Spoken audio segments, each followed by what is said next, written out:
এই নিয়মটি আপনি যতদিন বুঝবেন না, যতদিন শিখবেন না, ততদিন আপনি কোরআন সহি শুদ্ধ করে পড়তে পারবেন না। এটি হচ্ছে কলকলার পরিচয়, এবং এই কলকলার পরিচয় 95% লোক উচ্চারণে ভুল করে থাকে এবং উচ্চারণটি বোঝে না কিভাবে উচ্চারণ করতে হয়।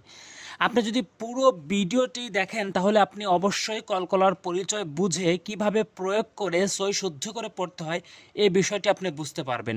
আমি কোরআন শরীফ সহি শুদ্ধ করে পড়ার জন্য 30টি পর্ব সাজিয়েছি, তারই আজকে 10 নম্বর পর্ব, এবং এই 10 নম্বর পর্বে থাকছে কলকলার পরিচয়। কলকলা শব্দের অর্থ হচ্ছে ধাক্কা দিয়ে পড়া। আমরা অধিকাংশ লোক জানি যে কলকলা হরফ যখন আসে তখন আমরা ধাক্কা দিয়ে পড়ি, কিন্তু কোন দিকে ধাক্কা দিতে হয়, কয়টি হরফ উপর দিকে ধাক্কা দিতে হয় এবং কয়টি হরফ নিচের দিকে ধাক্কা দিতে হয়, এটি 95% লোক জানি না। দেখুন, এখানে অধিকাংশ লোক আদো বলি, আত বলি, আক বলি, কিন্তু এগুলো সঠিক উচ্চারণ নয়। এখানে বলতে হবে আদে, আদো বলতে পারবেন না। এখানে আতো, আতে বলতে পারবেন না। এখানে আকো বলতে হবে, আকে বলতে পারবেন না। এখানে আজে বলতে হবে, আজও বলতে পারবেন না। কেন, কিভাবে, নিয়মটা কি? সম্পূর্ণ ভিডিওটি দেখুন, আর ভিডিওটি অবশ্যই লাইক দিন আর সাবস্ক্রাইব করুন পরবর্তী ভিডিও পাওয়ার জন্য। দেখুন, কলকলার হরফ 5টি: কফ, ত, বা, জিম, দাল। কফ, ত, বা, জিম, দাল। এই 5টি হরফের উপরে কখনো যদি এই যজম চিহ্নটি দেখেন তখন আপনি ধাক্কা দিয়ে পড়বেন, কিন্তু এই ধাক্কাটা দুইটি দিকে দিতে হয়। ভালো করে বুঝবেন, এই ধাক্কাটা দুইটি দিকে হয়, এই সাউন্ডটা দুইটি দিকে হয়। এই প্রথম দুইটি কফ এবং ত উপরের দিকে সাউন্ড হয়, কফ এবং ত উপরের দিকে সাউন্ড হয়, ভালো করে বুঝবেন। বা, জিম, দাল হচ্ছে নিচের দিকে সাউন্ড হয়। কিভাবে দেখুন, কফ ত যেখানে আসবে উপরের দিকে সাউন্ড দিয়ে যাব, উপরের দিকে সাউন্ড করব। যেমন হামজা দাল জবর আদে, এখানে কফ ত এর মধ্যে নেই, এখানে এই জন্য এটা নিচের দিকে সাউন্ড, মানে এখানে বা, জিম, দাল এই তিনটি নিচের দিকে সাউন্ড, এখানে দাল রয়েছে তাই এখানে নিচের দিকে সাউন্ড করব। হামজা দাল জবর আদে, আদে, কখনোই আদো বলবো না, আদে। এরপরে হামজা ত জবর আত, এখানে দেখুন প্রথম দুইটি উপরের দিকে সাউন্ড, তার মধ্যে ত রয়েছে, এই জন্য এখানে উপরের দিকে সাউন্ড করে উচ্চারণ করব। হামজা ত জবর আত, আত, আত, এভাবে উচ্চারণ করব। এরপরে দেখুন হামজা কফ জবর আকো, এই কফটি উপরের দিকে সাউন্ড হবে তাই উপরের দিকে সাউন্ড করে উচ্চারণ করছি, আকো, আকো।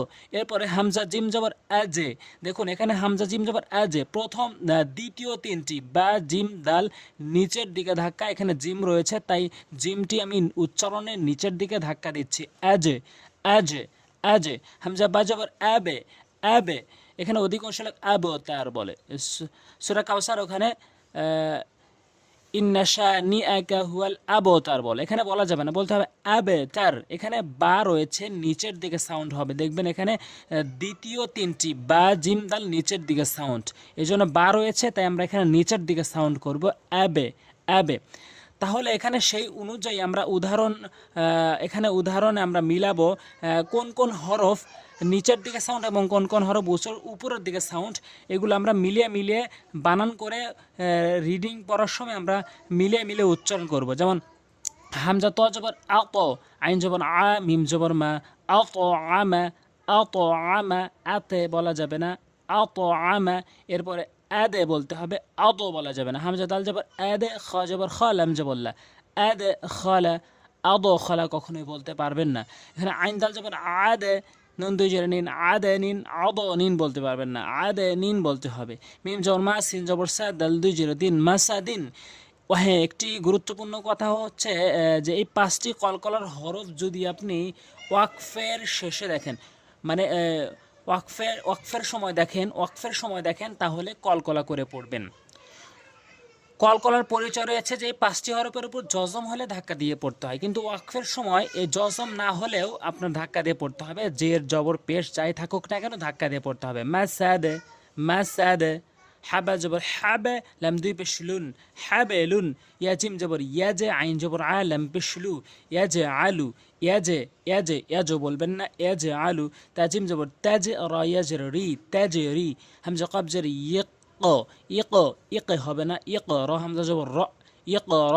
নুন তা পেশ নুক, নুক্তায় হবে না, নুক্ত ফা জবর ফা তা দুই জের তিন, নুক্ত ফা তিন, বা ত জবর বাত, শিন জবর শা বাত, শা বাতে কখনোই হবে না।